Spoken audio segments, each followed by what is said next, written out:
이제 신명기에 첫 번째 설교가 마치고 이제 두 번째 설교로 들어갑니다. 근데 여러분들이 4장 44절부터도 두 번째 시작으로도 보는 사람들도 있으니까 그건 참고하세요. 그러니까 4장 44절부터 이제 나가는 분들도 계시고, 그리고 또 이제 5장에서 그냥 시작하는 경우도 있고, 그러니까 사람마다 다 달라요. 저는 이제 편리하게 그냥 5장 1절로 그냥 시작을 합니다. 그러니까 그렇게 이해를 하시고 가시면 좋고요. 일단 우리가 첫 번째 설교에서는 꼭 얼핏 보면 해고의 설교잖아요.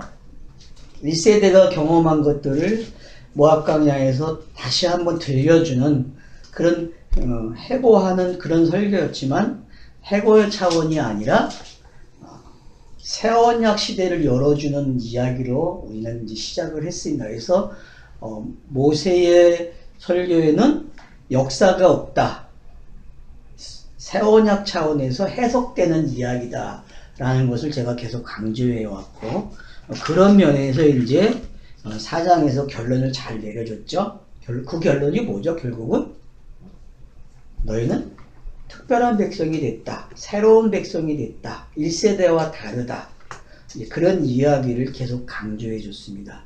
그래서 이제 오늘 5장에서 이제 우리가 보아야 할 부분들은 이제 8절부터 시작되는 7절부터 시작이 되죠. 십계명이 이제 언급이 되고 있어요. 그래서 5장은 그냥 십계명에 관한 이야기죠. 십계명에 관한 이야기고, 근데 이제 5장을 이렇게 잘 들여다보시게 되면은 뭔가가 좀 샌드위치 기법으로 되어 있다는 걸 알 수 있어요. 21절까지가 이제 십계명에 관한 이야기고, 22절부터 마지막 절까지가 다시 5장 1절로 6절까지 있는 그런 말씀과 이렇게 비교가 되고 있다는 걸 좀 여러분이 일단 좀 가지고 계시면 좋을 것 같아요. 그래서 앞뒤로 십계명을 감싸서 이렇게 있다, 봉합기법으로 가져가고 있다는 걸 좀 보시면 좋고요. 그런 가운데 이제 오늘 우리는 2부를 이제 시작하는 거죠. 신명기의 두 번째 설교죠. 크게 보면은. 자, 우리는 요단 2편에서 저편으로 건너가는 내용을 이미 알고 건너가는 것이다. 이미 1장에서 4장에서 충분히 건너가는 이야기로 봤기 때문에 제가 이렇게 기록을 한 겁니다. 강을 건너가는 이유는 간단하다. 돌 위에 기록된 말이 우상이라는 것을 확인하는 시간이 종말이다. 그러니까 가나안 땅에서 이스라엘 백성들이 배워야 될 것이 뭐냐 하면은 종말을 배우는 거예요. 어떤 종말? 십계명을 통해서 종말을 배우게 되면은 사랑을 말하기 시작해. 왜? 사랑을 받았기 때문에. 근데 그게 이미 배워졌다는 거죠. 건너가는 걸 1장에서 4장까지 가르쳐 줬어요. 그게 뭔지. 그러니까 알고 건너가는 거하고 모르고 건너가는 거하고 다른 거죠. 만약에 우리가 서신서의 첫 번째가 노마서잖아요. 노마서에서는 여길지어다가 강조되고 있잖아요. 그 이야기는 뭐예요? 알고 한다는 거예요. 삶을 알고 가는 거죠. 어떻게 삶을, 그러니까 우리가 말하는 그 삶이 뭐냐 알아갈 때에 말씀이 되는 거라고 했잖아요. 내가 그러니까 옛 언약이 새 언약이 되는 것처럼 내가 율법을, 십계명을 마음판에 기록하는 내용이 바로 건너가면서 해야 될 가나안 땅에서 일하는 거죠. 그러면 1세대하고 2세대와의 차이점은 뭐죠? 1세대는 수정되는 시간이 없어요. 그냥 다 어떻게 해요? 사건이 일어날 때마다 전멸을 당해요. 그죠? 근데 가나안 땅은 그냥 즉석 일어나는 심판이 아니라 어때요? 본인들이 삶을 통해서 개선할 수 있는 시간이 주어져요. 사실적 이야기로 봤을 때에. 그런 이야기들은 뭘 우리에게 제공해 주냐 하면은 야고보가 말하는 그 행함에 대한, 삶에 대한 이야기가 어떻게 논리가 있는지를 설명하고 있는 거죠. 그러니까 우리가 역사라는 거는 영의 세계를 한편으로 설명해 주고 있다는 거죠. 이스라엘의 가나안 역사는 결국은 이 땅에서 영이 된 사람들의 모습을 설명해 주고 있는 거죠. 마찬가지로 예수의 부활하고 40일 동안 우리에게 보여줬잖아요. 성경에 기록되고 있잖아요. 그 행적들이 가나안 생활과 같아요. 가나안 생활과. 가나안 생활을 여러분들이 그렇게 이해를 하시게 되면은 앞으로 역사서 읽기가 되게 편하다는 거죠. 어떤 차원으로 읽게 됩니까? 내가 말씀이 되는 그런 시간으로 이걸 읽어내는 거예요. 그 과거의 선배들은 기독교 개신교들은 그걸 성화라고 이야기했고 우리는 그걸 삶으로 이야기하는 거예요. 그냥 말씀이 되는 삶이다. 확인되어지는 거죠. 내가 여길지어다 된 것이 뭔지 내용을 확인하고 있는 거죠. 이렇게. 그러니까 그게 어떻게 반복이 돼서 성경이 구성이 되고 있는가를 아시게 되면은 그럼 지금 5장에서 하고 싶은 말을 우리가 엿볼 수 있다는 거죠. 5장의 역할은 바로 지금 가나안의 이야기를 가져와서 하고 있구나. 근데 십계명도 출애굽기의 십계명하고 다르다는 거예요. 접근하는 방식이 그러기 때문에. 왜? 신명기는 접근하는 방식이 달랐잖아요. 여태껏 기록 방식은 설교가 아니었고 역사적 사건을 나열해 주면서 하나님이 이런 말씀을 했어라고 기록을 했다면은 신명기는 그게 아니죠. 역사적 사건과 하나님의 말씀이 뒤섞여서 나온 이야기를 해석해주는 이야기로 왔단 말이에요. 신명기는요. 그런 부분에서 우리는 그걸 새 언약이라고 하고 그리고 모세도 다른 모세라는 거죠. 시내산의 모세는 이미 죽었어요. 죽었고 새 사람이 된 모세. 여호수아와 같은 차원에서의 모세로서 등장하고 2세대의 모세로 등장하면서 말하는 태도가 바뀌었다는 거예요. 그거를 우리는 읽어낼 때에 바로 신명기가 이야기하는 이 10계명에 대한 이야기가 뭔지 분명하게 보여질 수 있다는 거죠. 그걸 이제 설명하는 이야기가 바로 1장에서 4장까지의 이야기로 바로 종말에 관한 이야기였다. 하람의 이야기였다는 것을 우리는 확인한 거죠. 여호와는 영이시다. 그 어떤 것으로도 땅이 비교되지 않고 형상을 만들 수 없다. 맞죠? 그러니까 우리가 이걸 먼저 십계명을 공부하기 전에 하나님은 뭐다? 영이시다라는 것 기준점을 가지고 있어야 된다는 거예요. 그렇기 때문에 땅에서 뭘로 하나님을 표현하는 순간 만들고 어떤 것을 비교해서 가리키면 어떻게 된다? 다 우상이라는 거죠. 여호와 외에 다른 신을 섬기게 되는 그런 것을 그러니까 기본적으로 딱 정확하게 가져올 것은 뭐다? 하나님은 영이시구나. 이 개념이 하람을 당한 사람들에게는 새겨져 있다는 거예요. 마음속에.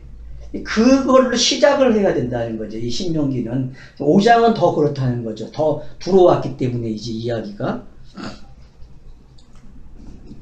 또 다른 이유는 돌비처럼 형상으로 기록된 성경을 여호와 하람으로 파내고 석회로 해석치를 해서 덮여야 한다. 그게 1장 1절이었잖아요.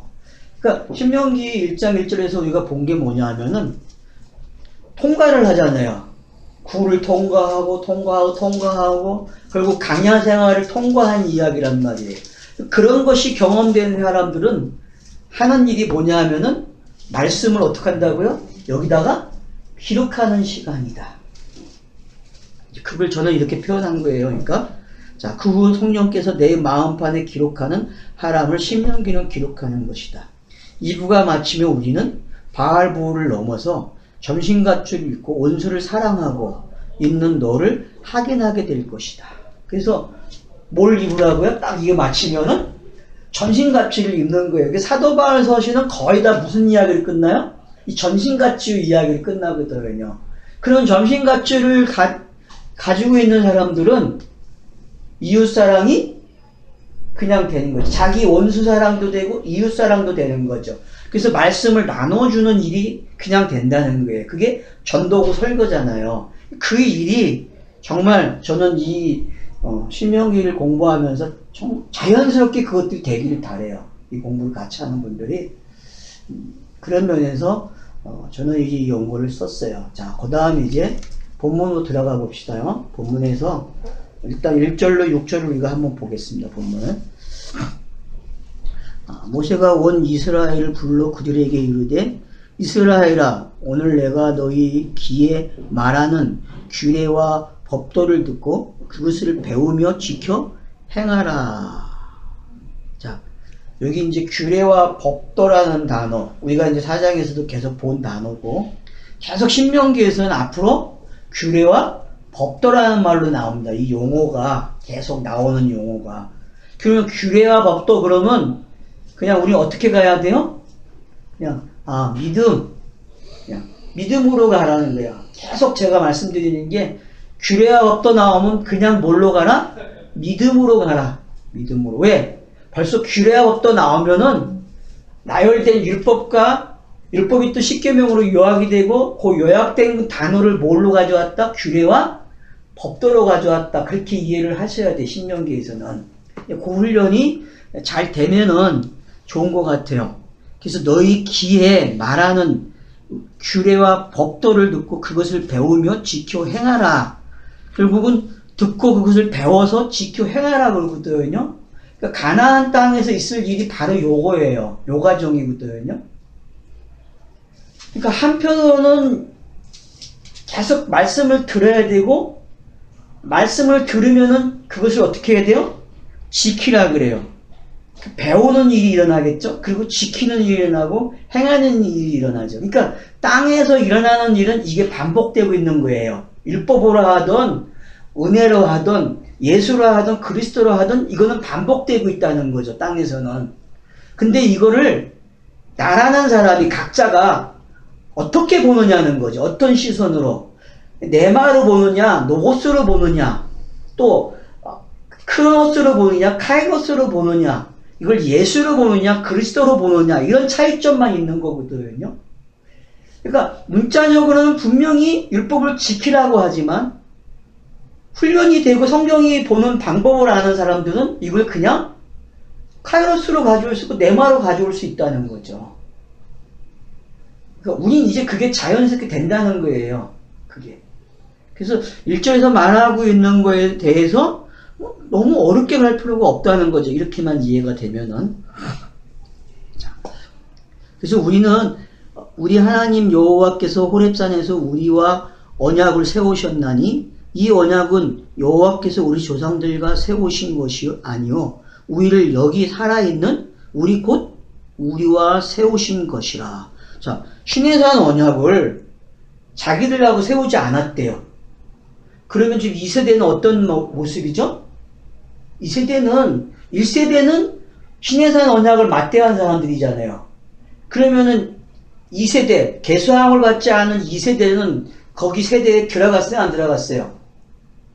안 들어간 거죠. 그러면 우리가 이걸 쌍둥이로 보자는 말이에요. 자, 먼저 1세대와 2세대의 쌍둥이면은, 자, 옛사람이, 맏형이 어떻게 되는 거예요? 이 막내가 맏형의 야곱을 보면은, 야곱과 에서를 보면은 지금 이 모습이 해석이 된단 말이에요. 그럼 여러분들이 지금 호렙산, 시내산에서 십계명을 받는 2세대와 지금 모세의 설교를 듣고 있는 2세대가 지금 이렇게 건너온 이야기잖아요. 건너왔으니까 1세대가 받은 그 언약하고 2세대가 받는 언약은 다르다는 걸 설명하고 있단 말이에요. 이렇게. 근데 되게 많은 사람들이 어떻게 이해해, 이 부분을요? 그냥 시내산 언약 정도로 이야기해요. 모압 언약 얘기할 때는 저기 30장 가서 이야기한단 말이에요. 30장 정도 가야 요즘에 와서 모압 언약이라는 단어가 나왔지, 과거에는 그냥 시내산 언약만 있어요. 시내산 언약만. 성경 읽기에서. 모압 언약은 언약 이야기도 안 했어요. 근데 신명기는 2세대가 맺는 모압 언약이 있다는 거예요. 근데 이미 여기서 그걸 이야기해주고 있어요. 너희는 그 세대하고 다르잖아. 그러면은 지금 신명기 읽는 방법이 분명해졌다는 거예요. 우리가 1절에서 이야기했듯이 어떻게 읽으라는 거예요? 사람이 바뀌었다는 거예요. 옛사람이 아니고 새사람이라는 거죠. 그러면 성경을 읽고 있는 독자들이 지금 내가 이 말씀을 하나하나 한 절 한 절을 읽어 나가면서 어떤 상태가 돼야 돼요? 내가 2세대네? 내가 새로운 사람이네? 이게 돼야 된다는 거죠. 이게 성경 읽기라는 거죠. 그냥 자연스럽게 되어지는. 호렙산이 황무한 뭐 이런 뜻이잖아요. 네. 그러니까 이게 내용이 그 신약에 보면 너희가 죄인 되었을 때 하나님이 자기에 대한 사랑을 확증하셨느니라는 표현이 있잖아요. 그 표현하고 비슷한 것 같더라고요. 그러니까 여러분들이 이제 그런 부분들, 그러니까 로마서 5장에서 이야기하는 그 여길저어의 수준이 어떤 건지 이해하시면 돼요. 여길지어다가. 그러면은 여러분들이 히브리서를 넘어서서 이야기하는 게 어떤 건지를 그 감정을 좀 잘 가지고 계시면 컨트롤할 수 있는 그 자기 컨트롤이 된다는 거죠. 그런 부분들을 알기 때문에. 죄인 되었을 때 받은 그 언약이 아니라 지금 동일한 언약이지만 네가 바뀌었기 때문에 그 언약 자체가 새 언약으로 바뀐다. 그러니까 이거를 여러분들이 정말 잘 이해를, 2절, 3절이 정말 중요한 구절이에요. 지금 이 10계명을 대하는 데 있어서 요게 성립이 돼야 시내산의 10계명이 아니라는 거예요. 그냥 죽이는, 하람을 일으키는 그게 아니라는 거죠. 요게 바뀌어져야만. 여기서 바뀌지 않은 상태에서 실절을 읽기 시작하면 어떻게 돼요? 그럼 자기를 또 족쇄를 차는 거예요, 그냥. 또 율법이 돼가지고 또 거기에 묶여서 이걸 내가 어떻게 지키지? 이제 계속 그 작업이 또 된다는 거죠. 근데 이미 2절, 3절에서 힌트를 주는 거예요. 이거 그 세대하고 다른 거야, 이야기가. 너무 명쾌하게 해주고 있다는 거죠, 그냥 본문이. 뭐 한글로 읽어도 명확하게 드러나잖아요, 지금요. 안 돼요, 한글로도? 이제 한글로 그냥 보이잖아요. 바뀌었구나, 확실하게. 자, 4절 보세요. 그래서 여호와께서 산 위에 불 가운데서 너희와 대면하여 말씀하시매. 자, 그래서 이제 대면에서 보는 얼굴이에요. 그럼 여러분 대면한다는 게 어떤 건지 아시겠죠? 그러면 창세기 1장 2절에서 어때요? 얼굴을 땅에 쳐박고 있는 그 모습이 혼돈과 공허에서는, 그래서 어둠이 깊은 위에 있다라고 얘기하는 그 표현들이 어떤 건지 이해가 되잖아요. 그런가 하면 그러나로 시작되면 어떻게 돼요? 성령이 수면 위에 운행하시는 그 내용이 나오면 얼굴을 마주보는 내용이라 했잖아요. 그래서 민수기에 나오는 민수기 6장 여러분들 그 기억하시죠? 민수기의 신약의 축복은 어디 있어요? 구약의 축복은 어디 있고? 그 축복의 내용이 민수기 6장에 나온단 말이에요. 나실인 이야기 나오고 나서 끄트머리에다가 제사장의 축복 기도가 나온단 말이에요. 근데 그게 전부 어떤 단어예요? 얼굴을 마주보는 내용이란 말이에요. 얼굴과 얼굴을. 그러면 얼굴과 얼굴을 마주보는 그 내용이 뭐냐는 거죠. 그건 바로 어떤 상태다? 내가 바뀐 사람이구나. 내가 영이 됐구나라는 걸 인지하고 있는 사람들이라는 거죠.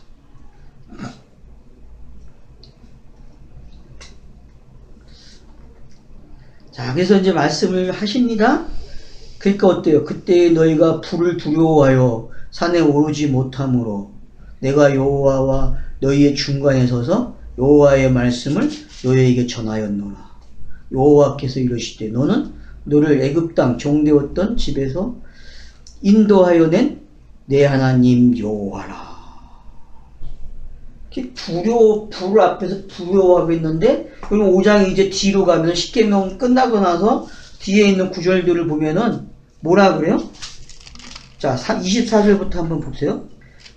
5장 24절입니다. 말하되 우리 하나님 여호와께서 그의 영광과 위엄이 우리에게 보이심에 불 가운데서 나오는 음성을 우리가 들었고 하나님의 사랑과 말씀하시되 그 사람이 생존하는 것을 우리가 보았다. 그러면 누가 살아있는 거죠, 지금? 모세인데 어떤 모세예요? 살아있는 모세죠. 모세 죽었잖아요. 언제 죽었어요, 여러분? 1세대와 함께 모세는 죽었어요. 그래서 여기서 살아있는 모세라고 이야기하는 거예요. 대변하는 모세요. 그러면은 여러분들이 이제 고린도후서에서 나오는 이야기도 더 빨리 이해가 된단 말이에요. 본문에 이제 원고에 기록이 되어 있으니까 곧 나중에 보기로 하고. 그러니까 여러분들이 지금 여기서 이해할 게 뭐냐 하면은 시내산에서의 모세와 지금 이 신명기 5장에서 언급되고 있는 이 모세는 다른 모세라는 걸 알고 계셔야 된다는 거예요. 이게 구분이 안 돼버리면은 성경 읽기에서 실패하는 거예요. 성경 읽기가. 제가 계속 누인 지금 강조하고 있는 거거든요, 이 부분을. 자, 그러면 이제 여기서 6절에서 나는 너를 애굽 땅 종되었던 집에서 인도하여 낸 하나님 여호와라. 맞죠? 1세대도 구원받은 이야기고 2세대도 구원받는 이야기인데 설명하는 방식이 달라졌다는 것 뿐이잖아요. 율법을 대하는 태도가 달라지고 1세대가 가리키고자 하는 율법은 어떤 가르침이에요? 하람이 일어나는 가르침이에요. 하람이. 그래서 이 1세대가 가나안 땅에 들어가서 왜 그 사람들 거기에 원주민들을 죽여요? 그 원주민은 또 1세대란 말이에요. 1세대가 가지고 있는 원주민을 가나안 땅에서 또 만난단 말이에요. 그래서 원주민을 또 없애는 이야기로 간단 말이에요. 전면 하람이 일어나잖아요. 그러니까 그 방식이 왜 이렇게 샌드위치로 가고 있는가를 성경 읽기에서 여러분들이 눈치를 채셔야 돼. 이제는 성경 저자들이 어떻게 구성을 하고 있는지 그를 하나님에 관한 영에 관한 이야기를 우리에게 적용시킬 때에 이렇게 가르치고 이렇게 가르치고 있는데 독자들이 그 가르쳐주는 그 방법을 빨리 캐치해야 된다는 거죠. 그 캐치가 되면은 성경 읽기가 너무 쉬워진다는 거죠. 왜? 민수기가 기록하는 방식과 여호수아가 기록하는 방식이 같은데 근데 차원이 달라요. 이게 어떤 사람의 위치에서가 되어지냐는 거죠.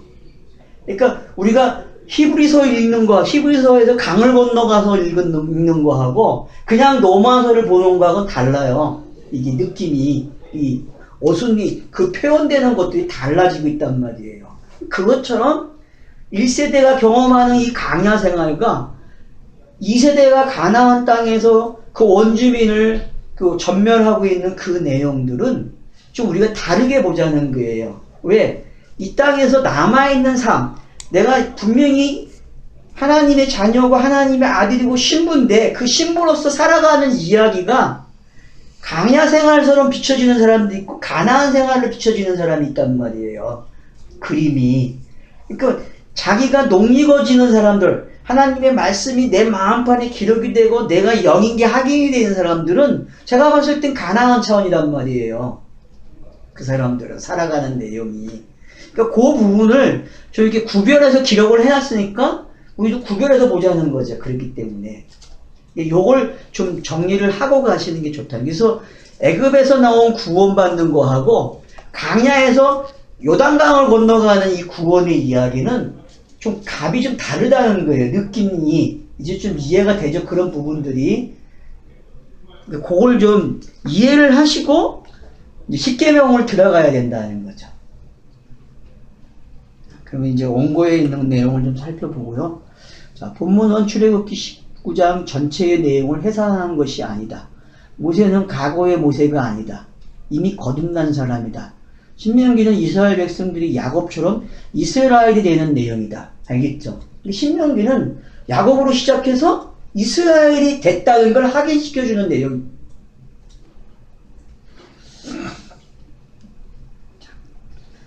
아니 이미 된 것을 확인하는 교육 내용이다. 모세는 1세대의 죽음으로 십계명을 통과하면서 십계명이 마음에 새겨진 새 사람이다.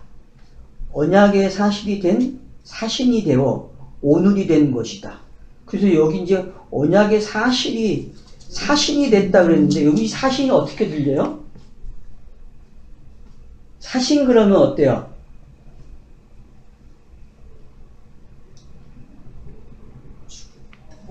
죽었다 살아난 느낌으로 들리잖아요. 근데 제가 이 사신이라는 단어를 쓸 때 그래서 고민을 했어요. 이걸 어떻게 사람들이 이해가 될까? 이 사신이라는 단어가 그러니까 언약의 사실이 사신이 되는 거거든요. 사신이 된 거, 이 언약의 말씀이 뭐가 된 거예요? 이게 새 언약이 됐다 그런 뜻이란 말이에요. 새 언약. 이게 그러니까 잉크가 다 없어진 이야기가 돼버린 거예요. 잉크가. 이 기록된 말씀이 잉크가 없어지고 죽었어요. 그죠? 이 말씀이 죽고 내 마음판에 새겨졌단 말이에요. 이게 신명기 성경 읽기라는 거죠. 이게. 그래서 오늘이라는 단어를 강조하는 거예요. 신명기는 오늘이라는 단어가 참 많이 나온단 말이에요. 이스라엘이 오늘로 들어오면 오늘로 들으면 은혜의 시대가 시작되는 것이다. 오늘도 지금이죠 우리. 오늘도 메시지를 전하는 메신저는 모세와 같은 사람이어야 한다. 왜요? 자기가 건너온 사람이어야 된다는 거죠. 근데 건너오지 않고 건너오지 않은 상태에서 계속 이야기하니까 어떤 일만 일어나겠어요? 영은 받았는데 지금으로 말하면 영은 받았는데 그 영을 행해서 또 율법으로 그치, 계속 하나님만 일으키겠죠, 그죠? 그러니까 그게 뭔지를 우리가 이해를 하면 좋을 것 같아요, 그 부분이. 자, 그래서 모세가 온 이스라엘을 부른다. 그래서 이제 시작이 되는 거죠, 지금 메시지가. 자, 이스라엘아, 오늘 이 아마르로 하는 말, 규례와 법도는 호렙산 언약인데, 그러니까 여기 지금 1절에 모세가 그들에게 이르되 하는 말이 뭐예요? 아마르라는 거예요. 자, 이 언약은 조상들에게 준 것이 아니라 너희와 세운 새 언약이라 하신다. 다시 말하면 너희 조상은 죽어서, 그쵸? 죽었다. 그러나 너희는 살았어. 곧 우리에게 세우신 생명 언약이라 강조한다. 그러니까 그 가정이 없이는 여기 못 나와요. 성경이 왜 그걸 기록하냐 하면은 꼭 그 가정이 일어나야 된다는 거예요. 그걸 요한복음 3장에서는 그냥 거듭났다 이렇게 이야기하는 거고, 그러니까 거듭났다는 이야기는 강야 생활도 되고 가나안 생활도 돼요. 본인이 그걸 어떻게 가져가느냐에 달리다는 거예요. 본인이 강야로 이해하면 강야가 되는 거고요. 내가 만약에 가나안으로 깨달으면 가나안 생활, 그 거듭남을 가나안이 된다니까요. 본인의 그 성경 지식에 따라 달라져요, 그거는. 옛 언약은 성취되어야 사라진다. 맞죠? 그러니까 여러분, 왜 예수가 이 땅에 와야 되냐 하면은 옛 언약을 그 수상에서 없애야 돼요. 같이 전멸돼야 된단 말이에요, 같이. 그러니까 하나님이 주셨기 때문에 하나님 방법으로 와서 그 방법대로 없어지는 거예요. 그러면 이 땅에 원래 율법도 없었고 아무것도 없었잖아요. 하나님이 율법을 가지고 들어오셨고 그 율법대로 하나님은 자기 아들을 보내서 율법을 제거하는 방법을 가지고 오셔야 돼요. 왜? 땅에 있는 거 가지고 안 되는 거기 때문에. 원래 땅에 없는 걸 가지고 이야기한 거기 때문에 성경은. 맞죠? 그러니까 계시가 시작되었다는 얘기는 계시의 방법대로 주어진 그 옛 것을 어떻게 해야 돼요? 없애고 새 것이 들어와야 된다는 거죠. 그래서 성경은 그래서 옛 것이 있고 새 것이 있는데 이 옛 것이 어떻게 먼저 기록이 되고 그 기록된 것을 어떻게 삭제하는지, 그게 성경은 비밀이라고 얘기하는 거죠. 삭제하는 것을. 삭제되는 이야기가 바로 예수가 마리아에게 성육신해야 되고, 그리고 그렇게 태어나서 예수라는 이름으로 불려져야 되고, 그가 결국은 십자가에 매달리고 죽어서 부활하는 내용까지가 성경이 말하는 비밀이란 말이에요. 그 비밀을 깨달은 자만이 율법을 없애는 방법을 안단 말이에요. 이게 66권의 내용이라는 거죠. 이 내용이. 그런데 이 내용이 나와 무슨 상관이 있냔 말이에요. 바로 이 내용처럼 내가 그렇게 된다고 이야기하고 있다는 거죠. 이 내용처럼. 우리는 예수 그리스도가 그렇게 된다고 이야기하고, 또 하나 나도 그렇게 된다는 거죠. 나도. 그게 하나님의 뜻이고 그게 구원의 비밀이라는 거죠.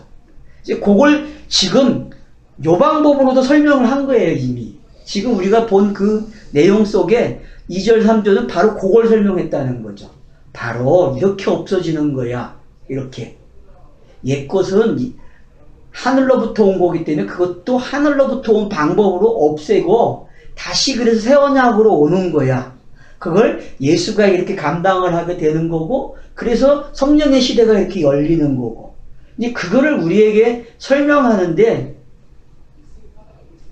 인간이 못 깨달으니까 긴 거예요. 하도 사람이 종류도 많고 이걸 그냥 한마디로 야 이거야 라고 주면 알아먹어야 되는데 못 알아먹는다는 거. 왜? 인간처럼 고집이 센 인간이 없다는 거죠. 철저하게 자기 자아를 성립해 가면서, 그러니까 그 자아를 부시는 이야기가 지금 이제 십계명에서 설명이 되는 거예요. 저는 이 십계명이 다르게 안 보여요. 제가 보는 시각은 철저하게 내가 가지고 있는 이 신을 파괴하는 내용이거든요. 철저하게. 그러면 이 공부가 마치면 어떻게 했어요? 정말 자유죠. 하나님이 준 족쇄 그거 치워버리는 거예요. 율법을 치워버리는 거예요. 왜냐하면 그 족쇄가 있어야만 무지의 상태에서 가지고 있는 신개념이 박살나는 거거든요. 그냥 사람은 땅의 거는 박살을 못 내요. 자기가 가지고 있는 신개념을. 자기가 가지고 있는 신지식이 없어져야 되는데 무지의 상태가 안 된다고. 인정을 안 해요. 왜? 자기가 신지식이 있다라고 고집을 부리기 때문에. 철저하게 십계명은 그 가지고 있는 신지식을 파괴해버리는 거거든요.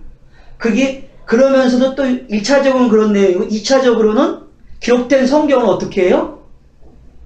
표피적으로 기록된 것들이 다 제거되는 이야기고 마음판에 새겨지게도 옮겨놓는 이야기가 바로 십계명에 들어있다는 거죠. 그래서 이제 그걸 우리가 깨닫게 되면은 그러면 그 사람은 성경이 말하는 완벽한 꼭지점을 찍은 사람이죠. 깨닫는다기보다 벌써 되어 있어요. 되어 있는데 확인하는 거니까. 예, 이런 식으로 하나님이 하지 않았느냐라는 것을 다시 확인을 하는 거죠. 벌써 일어난 일이에요, 사실. 줘놓고 그 설명을. 그 계시라는 게 그렇다는 거예요. 계시의 성격이 딱 주어지면 벌써 그건 완벽해진 거거든요.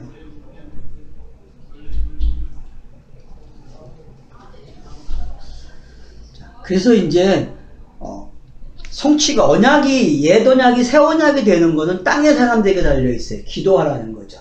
그게 원칙입니다, 여러분. 그러니까 우리가 성령을 구하는 일은 해야 된다는 거예요. 왜냐하면 그 일만큼 우리의 몫이에요. 우리에게 넘겨주셨어요. 이걸 하라고. 그래서 역사 속에서 계속 고난에 몰리면은 기도를 하게 만드는 거죠. 그걸 기록해주고 있고. 그러니까 그런 유형들이 성경에는 기록되어 있다는 거죠. 왜?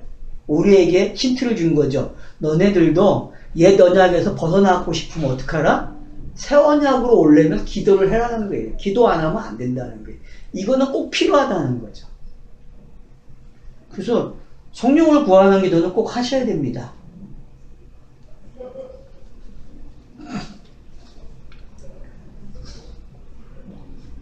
그래서 이제 출애굽기 6장에 있는 내용을 여기다 이제 제가 원고에 집어넣어놨어요. 6장 4절부터 있는 내용입니다.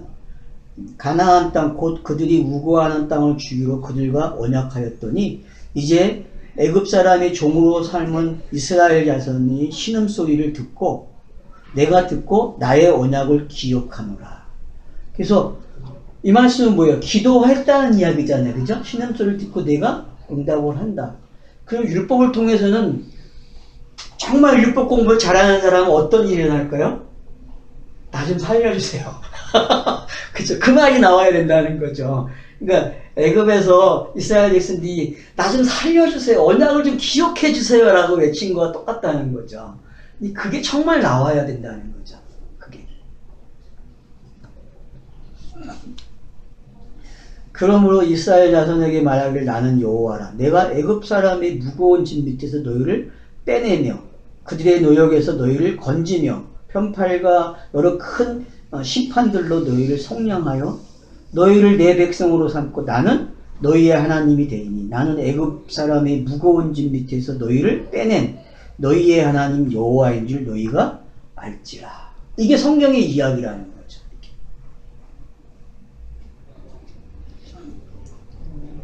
신명기 6장 4절 이하의 말씀을 좀 기억해 주시면 좋고요. 그 다음 이제 시내산 언약은 애굽의 종으로 있을 때 무거운 짐을 의미한다. 바로 이 모습을 1세대라에게 리메이크한 것이 강야 생활이다. 그러면 가나안 땅 모습도 판박이다. 제가 아까 설명한 그런 내용들이죠. 이게 모든 성경 역사가 사람을 사실적으로 만드는지 확인하는 것이다. 성경에서 이 무거운 짐을 해결하는 방법은 두 가지다.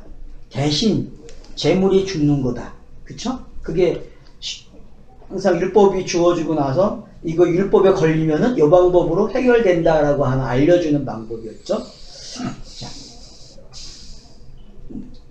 다른 하나는 본인이 죽는 거다. 둘 중에 하나예요. 다른 재물이든지 자기가 죽든지. 자, 그래서 애굽에서는 장자들이 죽는다. 그렇죠? 한편에서는 이쪽에서는 유월절 양으로 산다. 그렇죠? 이 두 모습이, 그러니까 애굽에서 일어나고 있는 이 두 모습이 잘 이미 율법이 뭔지 설명해 줬다는 거죠. 이렇게 되면 하는 거야 라고.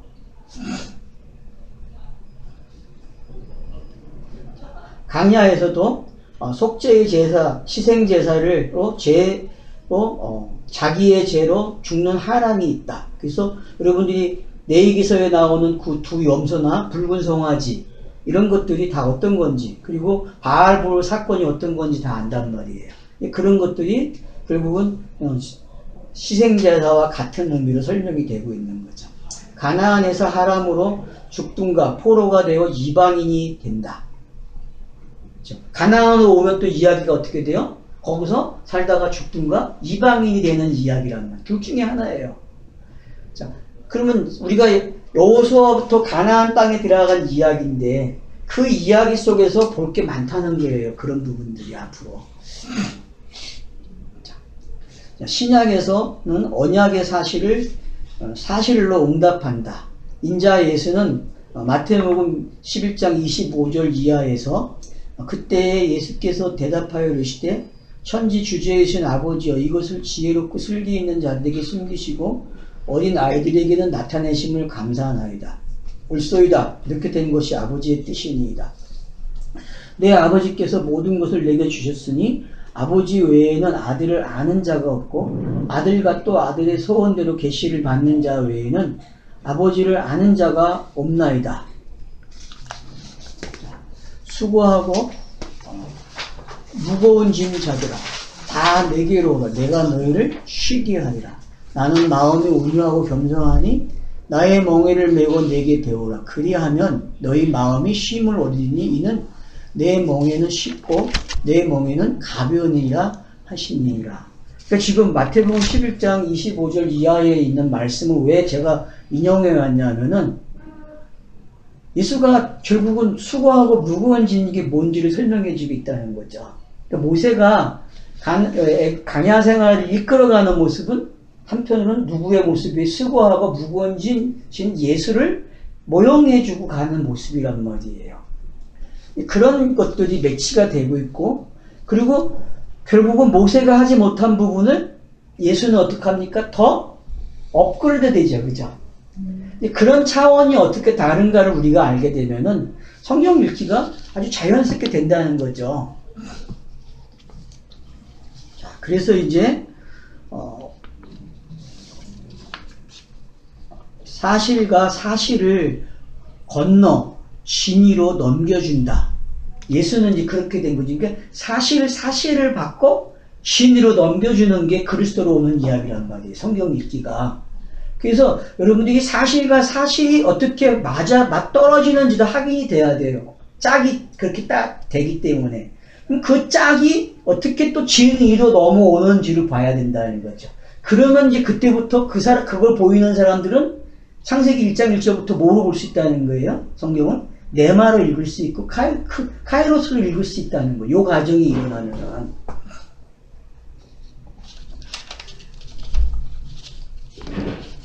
자, 사실은 율법의 대변자다.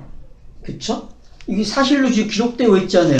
성경이. 그럼 이건 율법의 대변자라는 거죠. 율법과 결혼한 여자들이 성경은 많이 나온다. 그 여자들의 대표가 사렙, 나엘, 나오미, 한나, 스나니 여인, 마리아이들이다. 자세히 보면 이 여자들은 불임의 여성들이다. 맞죠? 불임들의 여성이라는 거를. 율법과 결혼하면 성경은 불임이라 한다. 불임은 여호와의 뜻이 아니다. 여호와의 뜻은 거룩한 씨가 태어나기를 원하신다. 말라기서 2장 12절에서 16절에 있는 말씀이죠. 자, 그러므로 역사적 사실과 율법은 여호와의 열매 곧 거룩한 씨를 맺지 못한다. 그러니까 사실적인 거나 율법은 열매를 맺지 못한다는 거예요. 한 단계 더 와야 된다는 거죠.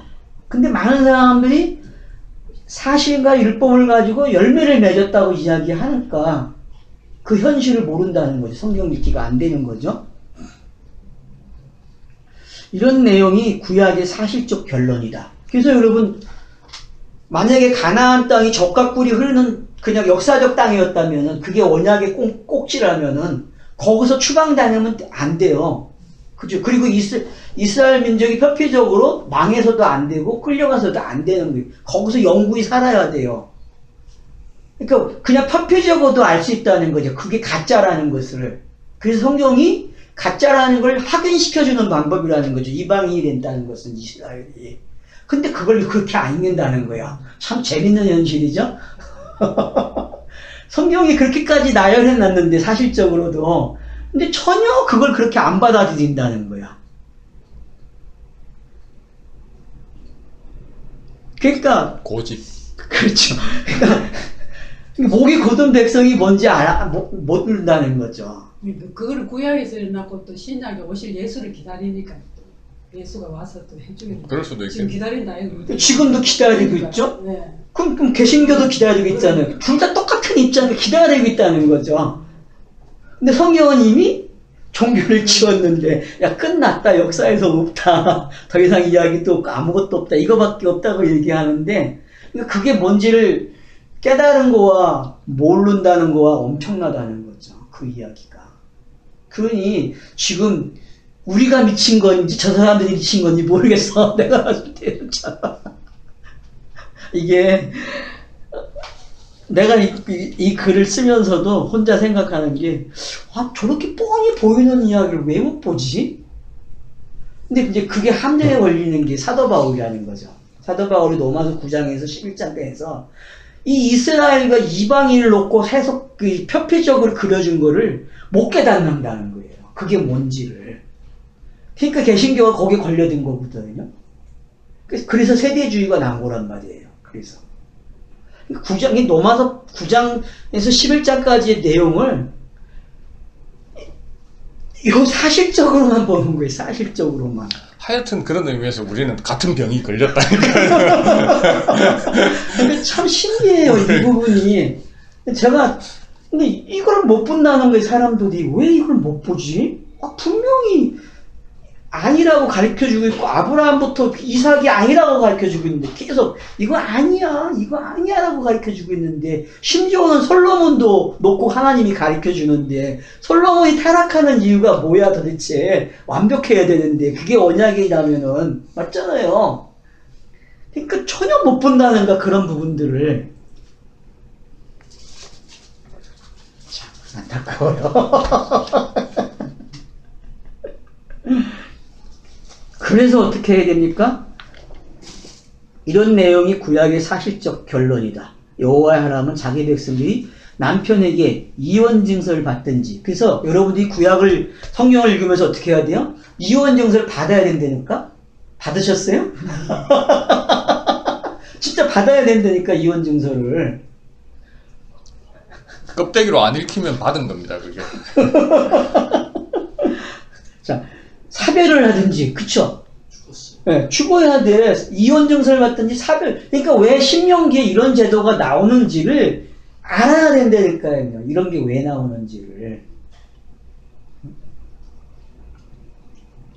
자, 여호와로부터 이름을 받아 개명이 되든지, 그쵸? 개명이 됐다는 얘기는 사별됐고 이혼 증서 받은 거예요. 이름을 받은 거는요.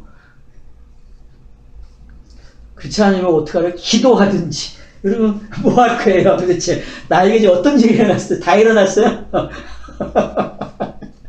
기도해야 된다니까요. 기도해야 돼요. 로마서 7장을 읽으시면서 진짜 기도가 나와야 돼요.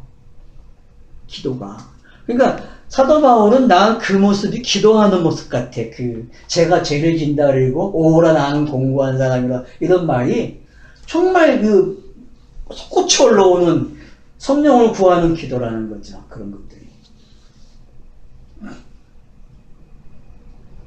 율법에 해방되는 것을 기록했다. 로마서 7장이 그런 내용이라는 거죠. 신명기의 이스라엘은 이전 과정을 마친 구별된 백성들이다. 맞죠? 이 전 과정을 맞춰버렸어요. 그러면 지금 이 자리에 있는 여러분과 또 녹음을 들을 분들은 어떤 과정이에요, 지금? 각자가 다 자기를 찝어보겠죠. 나는 어디까지 왔는지, 그죠? 그렇기 때문에 시내산이 아니라 여기 십계명은 호렙산이다. 이제 우리는 저들처럼 십계명을 여호와의 사랑으로, 여호와 믿음으로 배워야 한다. 그러니까 내 사랑이 아니고 내 믿음이 아닙니다. 네. 네, 성경이 말하는 사랑, 그건 다 여호와로부터 오는 거지 우리의 믿음이 아니에요. 내게 아니란 말이에요. 여기부터 한 계명씩 보자. 그래서 이제 한 계명씩 보려고 합니다. 자, 7절 본문 7절입니다. 나 외에는 다른 신들을 네게 두지 말지니라. 자, 직역 성경에서는 이렇게 합니다. 너는 다른 신들을 내 얼굴 앞에 두지 말아야 한다. 어때요? 좀 낫죠? 여기 얼굴 앞에 라는 단어가 있죠. 그죠? 그러면 여러분들이 얼굴 앞에라는 단어를 아까도 얘기했지만 민수기를 좀 보셔야 돼요. 민수기 6장에 있는 그 제사장의 축복을 여러분들이 꼭 기억해야 한다는 거죠. 그런 앞에 그 축복받은 그 모습이 바로 얼굴과 얼굴이 대면하고 있는 모습이란 말이에요. 근데 지금 뭐라 그래요? 내 얼굴 앞에 다른 신을 두지 말라는 거는 얼굴 앞에 있는 사람은 어떤 사람이에요? 여호와 얼굴을 이렇게 보고 있는 사람은 어떤 사람이에요? 다른 신이 없는 사람이죠. 다른 신이. 그러면 저와 여러분은 이미 얼굴 앞에 있죠. 영이기 때문에 육이 영을 보면 죽어요. 성경은 그렇게 얘기했단 말이에요. 하나님은 영이시기 때문에 보면 죽는다니까 육이. 근데 영은 얼굴과 얼굴을 마주대해도 안 죽어요. 안 죽어요. 그러니까 그 부분이 이해가 되면은 그러면은 1계명이 이해가 되는 거예요. 1계명이 그러니까 1계명이 이해되면은요 나머지 계명은 다 쉬워져요. 왜냐하면 욕에 걸리는 사람은 2계명이 걸리고 다 걸리는 거거든요. 그러니까 여러분이 성경 읽을 때에 자기를 점검해야 돼. 걸리는지 안 걸리는지. 딱 이 부분에서 이게 말라에 대해서 제가 좀 다 들어보신 얘기일 건데요. 나 외에는 다른 신들을 내게 두지 말라 이러면 이제 명령형 같이 이렇게 보이잖아요. 근데 이 부분에 대해서 뭐 나는 너에게 뭐 다른 신이 되지 않을 거야 뭐 이런 선언이기도 하고 다른 여러 모습들 많이 들으셨잖아요. 여러 얘기. 그렇게 될 수 있는 이유가 뭐냐 하면 권위가 있는 사람이 위에 힘 있는 사람이 아랫 사람에게 하지 마 하는 거는 명령으로서도 되지만 그 말하는 사람의 의지가 담긴 거잖아요. 그렇죠. 만약에 그 말하는 사람이 하나님일 경우에 자기가 무엇이든지 할 수 있는 하나님일 경우에는 말라가 아니라 그러니까 하지 마 하는 그 말하는 그 이야기가 자기가 하겠다는 책임질게 라는 의미이기 때문에 그런 해석들이 이제 나오는 거죠. 그런 해석의 그 기본적인 그 베이스가 어딨냐면 고대 근동의 그 종주권 언약에 있는 거거든요. 그러니까 그 부분은 여러분들이 지식을 좀 가지면 좋아요. 그런 지식들은. 그래서 고대 근동 지방에 대한 그 강의를 하고 있는 분들이 있으니까 그런 부분에서는 여러분들이 좀 가지고 계시고 그 배경 아래에서 지금 이게 주어지고 있다는 거죠. 그러니까 점령한 왕과 점령을 당한 사람이 언약을 맺고 있는 장면이란 말이에요. 이 십계명은 그런 이치에서 주어지고 있는 거거든요. 그래서 이제 그런 이치라는 걸 여러분이 기억을 하시면은 요게 어디에 정확하게 성령이 설명하고 있냐면은 창세기 15장에 나오는 그 장면하고 같은 거예요. 그러니까 여러분들이 15장에 그 제물을 준비하는 장면부터 해서 그 장면 안에 거기에 그 시대의 고대 근동에 있는 언약 맺는 장면이 잘 설명되고 있고 또 하나 창세기에 어디서 나오죠? 야곱과 나반의 나반이 쫓아와가지고 맺는 그 장면이 있죠. 그런 장면들은 전부 어떤 장면이에요? 그 당시에 그 언약을 맺는 그런 장면들이거든요. 그러니까 그런 배경 아래에서 항상 이런 게 주어지는 거거든요. 이렇게 법으로. 근데 지금 신이 사람들에게 이게 자기 백성에게 뭐 하는 거예요? 아량을 베푸는 거죠. 사실은 약속을 하는 거죠. 나는 너에게 이게 다른 이렇게 엘로힘이 거다? 되지 않을 거다. 그런 입장에서 여러분들이 이해를 하시면 된다는 거예요. 자. 전에는 여호와를 등 뒤에 두고 자기가 신이 되어 살아온 것이 이제 과거가 되었다. 그러나 오늘은 여호와 앞에 대면하는 삶이다. 자기 백성에게 가나안 땅에서 그렇게 하라는 새 언약이다. 우리는 이미 은혜로 신명기 1장에서 4장에서 여호와 앞에 얼굴과 얼굴로 대면하는 관계를 살펴보았다. 그래서 1계명은 설명이 없다. 그래서 이제 1계명도 그렇고 자 5계명까지 여러분들이 1계명, 2계명, 3계명, 4계명이 어때요? 다 설명이 있잖아요. 근데 1계명만 설명이 없는 거예요. 왜 설명이 없는지를 이미 앞에서 그러니까 여러분들이 출애굽기 그 앞가장 있죠. 시내산 도착하기 전에 그게 어떤 모습이에요? 여호와를 가르쳐줬어요. 이미 여호와는 이런 거야라고. 그게 신명기 여러분들이 그 신명기 1장부터 여호수아 자꾸 헷갈려. 출애굽기에 나오는 그 10장이나 유월절 그리고 홍해를 건너가는 이야기 이런 모습들은 다 어디에 해당이 되는 거예요? 1계명과 관계되어 있는 거예요. 1계명을 가르쳐 준 거예요. 이렇게 난 이런 신이야 라고 가르쳐 주는 거죠. 그러니까 요 신을 이해하는 사람이 바로 2계명과 3계명, 4계명이 지켜지는 사람이라는 거죠. 그런 부분에서 여러분들이 그러면은 신명기에서는 1장에서 4장까지의 내용이 어떤 방식이에요? 1계명을 설명했다는 거죠. 1계명을. 그렇게 이해를 하시면 됩니다. 그러니까. 이미 창세기 1장 2절에서 우리는 확인한 적이 있다. 그 땅이 혼돈하고 공허하며 흑암이 깊은 위에 있고 그러나 하나님의 영은 수면 위에 운행하시니라. 그러나 앞에 다른 신들이 이런 형편의 하나님의 신이 건너가게 하신다는 언약이다. 그러니까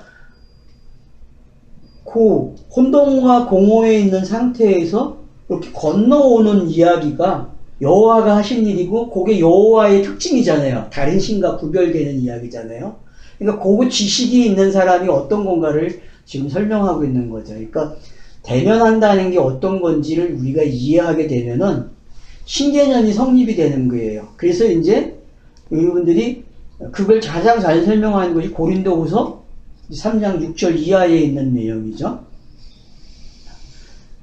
제가 읽어드리겠습니다. 그가 또한 우리를 새 언약의 일꾼 되기를 만족하게 하셨으니 율법 조문으로 하지 아니하고 오직 영으로 함이니 율법 조문은 죽이는 것이요 영은 살리는 것이니라. 여기서 이제 살리는 게 있고 죽이는 게 있다 그러죠. 그러니까 여러분들이 시내산에서 민수기까지 오는 이야기는 죽는 이야기로 보셔야 되고요. 사는 이야기는 신명기에도 있다는 그걸 이제 사도 바울이 고린도 후서에서 이렇게 설명을 하는 거예요. 이런 방식으로 살려주는 영이 있고 죽이는 게 있다 라는 거 설명하고 있는 거죠. 자, 돌에 써서 새긴 죽게 하는 율법 조문이 직분이 또 영광이 있어 이스라엘 자손은 모세의 얼굴이 없어질 영광 때문에 그 얼굴을 주목하지 못하거든. 하물며 영의 직분은 더욱 영광이 있지 아니하겠느냐. 그래서 이제 모세가 비춰주는 모습이 어떤 건지 보여주는 거예요. 그 모세가 산에서 내려오면 어떻게 해야 돼요? 수건을 가려야 돼요. 그걸 보면은 못 본다는 거죠. 그러면 뭘 못 보는 거예요? 여호와의 얼굴을 보지 못하는 상태잖아요. 그 상태는요. 원래는 십계명을 주는 이유는 율법을 주는 이유는 얼굴을 보자고 주는 건데 근데 그 전에 먼저 일어나야 할 일이 있다는 거죠. 어떤 일이 일어나야 돼요? 얼굴을 보지 못하는 게 이유를 알아야 되고 얼굴을 보려면 네가 하람을 경험해야 돼. 죽음을 경험해야 돼. 네가 여호와에 대한 지식이 없다라고 하는 것을 인정해야 돼. 무지야라고 배워야 한다는 거죠. 그게 먼저 안 되면은 뭐가 안 된다? 대면할 수 없다는 것을 지금 고린도 후서가 설명하고 있다는 거죠. 그래서 이런 방법들이 여러분들이 이제 이해를 하시면은, 그래서 14절에 보면 이제 좀 3장 14절, 그러나 그들의 마음이 완가에 오늘까지 구약을 읽을 때 그 수건이 벗겨지지 아니하고 있으니 그 수건은 그리스도 안에서 없어질 것이라. 그러니까 율법이 없어지는 게 어떤 건지, 그 여호와의 영광을 직접 보지 못하게 하는 그 율법이 없어져야 된다는 거죠. 아까 제가 계속 설명해 온 건데, 그러니까 율법도 하나님 계시로 온 거고, 그죠? 그러면 이 율법을 만족시켜주고 없애야 돼, 충족시켜서.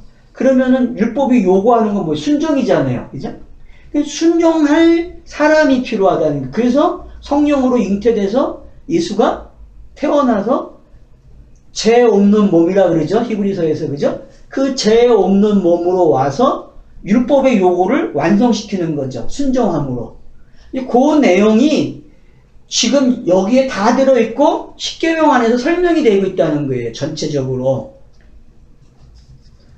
그러니까 십계명 하면 자꾸 사람들이 다르게 설명을 하려고 그러고 다 도덕윤리에 가고 있다는 거예요. 내가 존경하는 교수가 있는데 그 사람도 미친 짓을 하고 있더라고, 나하고. 그래가지고 와, 저 사람도 결국은 이렇게 되는구나. 내가 공부할 때 참 영향을 많이 받았는데, 학교에서. 근데 결국은 내가 그 사람을 보면서 못 보는구나. 그렇게 열심히 공부를 하고 있는데도.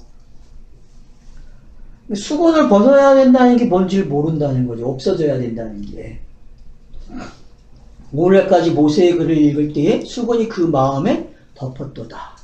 그러면은 성경 읽기를 크로노스 상태에서 문자 그대로 읽는 사람들은 지금 어떤 사람들이에요? 수건이 그냥 덮여져 있는 사람들이란 말이에요.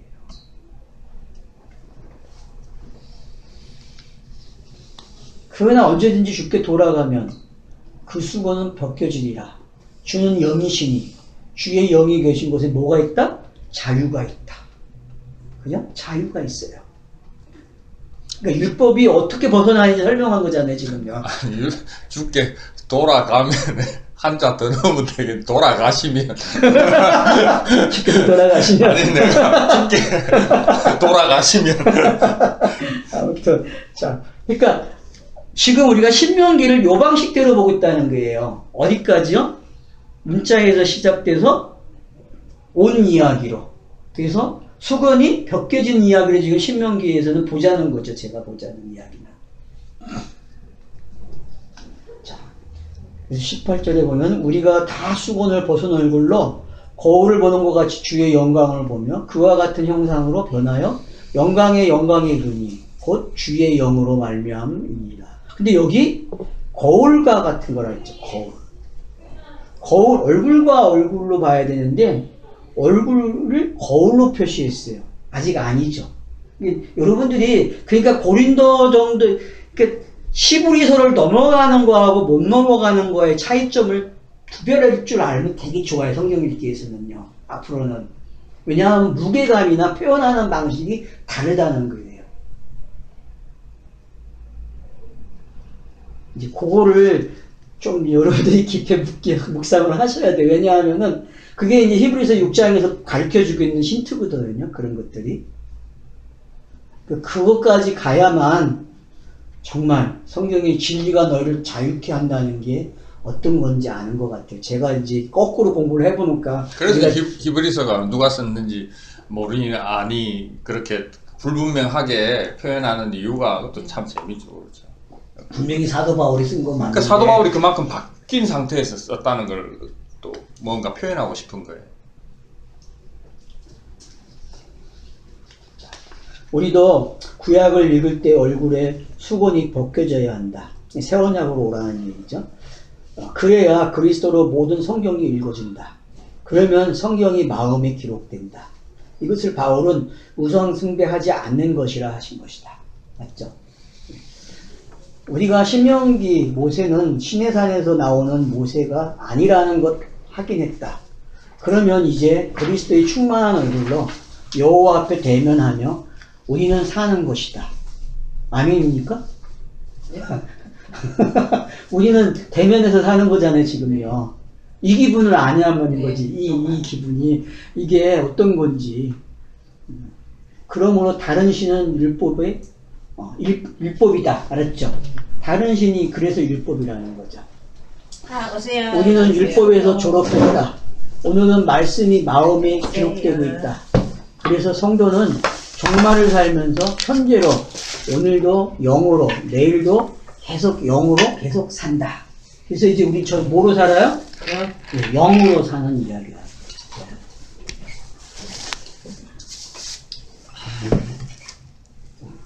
하나 질문을 던져놓고 쉽시다. 제가 질문하는 거 잘 들으세요. 자, 여기서 하나 짚고 가야 할 질문이 있다. 교회는 왜 율법을 토독윤리로 보는가? 자, 이거 왜 그렇다고요? 영으로. 눈에 보이는 거. 그렇죠. 보이는 대로 그냥 보고 있는 거. 수건이 아직 안 벗겨진 거죠. 모세의 수건이. 자, 율법은 믿음으로 지키는 것이라 했는데 왜 성경을 따르지 않는가?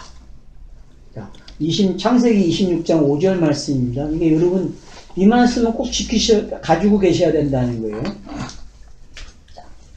히브리서는 옛 것은 새 것이 오면 폐하여진다고 하는데 왜 지금도 지키는가? 그래서 목숨을 걸고 십계명을 가리키고 있잖아요. 교회가. 도덕법은 더 강화됐다. 예. 그러니까 그게 뭔지 여러분들이 질문을 던져야 된다는 거죠. 제사법은 폐하지고 십계명은 지켜야 하는가. 그래서 개신교가 지금 이렇게 가르친단 말이에요. 제사법은 폐하였다? 근데 어떻게 한다? 율법을 지켜야 된다? 이렇게 가르친단 말이에요. 이게 맞아요? 이거 개변이죠? 이거 개변이에요. 성경을 모른다는 거죠. 표피로도 몰라요. 표피로도 분명히 폐하였다고 가르쳐 주는데도 고집을 왜 부리는지 이해를 못하겠어. 그거 버리면 밥 먹고 사는 게 힘들어지나 봐. 자, 그 다음 보세요. 하나님 나라는 사랑만 남는데 사랑을 고작 딴 거로 가르칠까? 여러분 이거 생각하셔야 돼요. 하나님 나라는 땅의 사랑으로 가르칠 수 있어요? 없어요? 하나님의 사랑을. 여러분 하나님의 사랑을 사랑한다고 표현하게 되면 뭘로 가르쳐요? 되게 다? 그냥 어떤 걸 예를 들면 다 어떤 가치예요? 다? 땅의 가치. 땅의 가치에서 수용되는 거 가지고 이해를 시키고 있어요. 그러면 그렇게 가르치고 나서 한마디를 해줘야죠. 이해가 되면 잊어먹으세요. 지금 이 말은 여기까지 가야 된다는 거죠. 왜냐? 청중들은 절대 그렇게 생각을 안 한다는 거예요. 가르쳐준 거 가지고 어떻게 해요? 그 비교인 거 가지고 그게 각인이 돼가지고 그걸 사랑이라 배운다니까. 지금 성경에 기록되고 있는 문자들이 결국은 진이를 설명하고 있는데 그 문자조차도 버려야 되는데 우리는 그 문자 가지고 이게 하나님이라고 설명을 하려고 한다는 거죠. 그러니까 그것까지도 여러분이 생각을 하셔야 돼요. 이제는 여러분 고급반에 왔잖아. 그죠? 고급반 아니에요?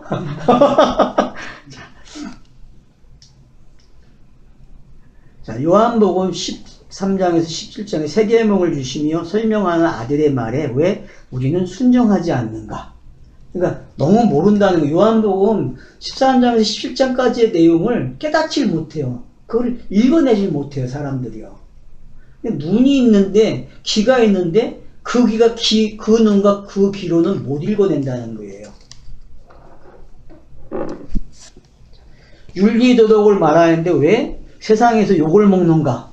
맞잖아요. 교회가 넋스럽게 무슨 얘기예요? 우리는 이렇게 이런 걸 가지고 있어라고 하면은 세상에서 이거 안 먹어야 되잖아요.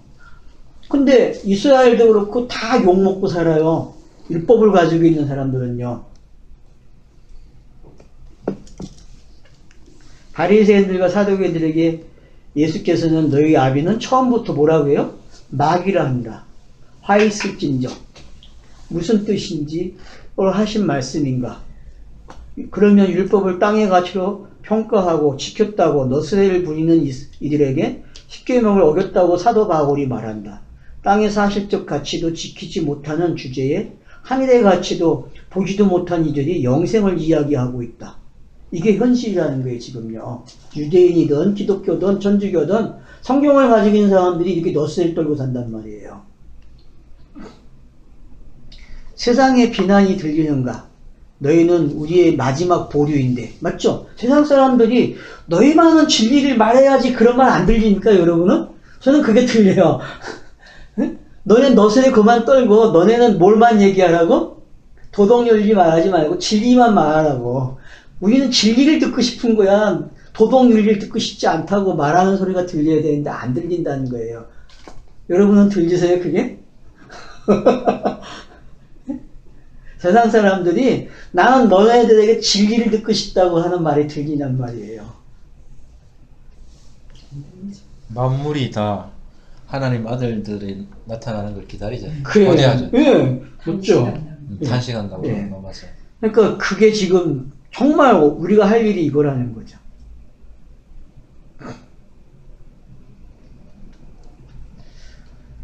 너희만은 진리를 말해야 하지 않는가? 성경을 가지고 있는, 아니, 성경을 믿는다고 외치는 너희는 땅이 진짜 듣고 싶은 말을 해야지 하는 소리가 안 들리는가? 땅이 진짜 듣고 싶은 이야기 해야 되거든요? 근데 못한다는 거예요. 요즘은 드라마는 말하는데, 제가 그래서 드라마 보라는 거야. 교회 가지 말고 드라마 보라고. 드라마는 말을 하는데, 그나마. 드라마도 얘기해. 그 드라마는 얘기하는데, 이게 세상이, 그러니까, 이제는 교회가 못 쫓아가요. 성경을 가지고 있는 교회가. 그래서 제가 요즘 와서 하는 말이 뭐예요? 종교는 안 바뀌는데, 일반 세상은 바뀌고 있다는 거야. 왜 이래 종말을 알고 있고 그들은. 그런 재밌는 세상이죠. 쉬었다 합시다.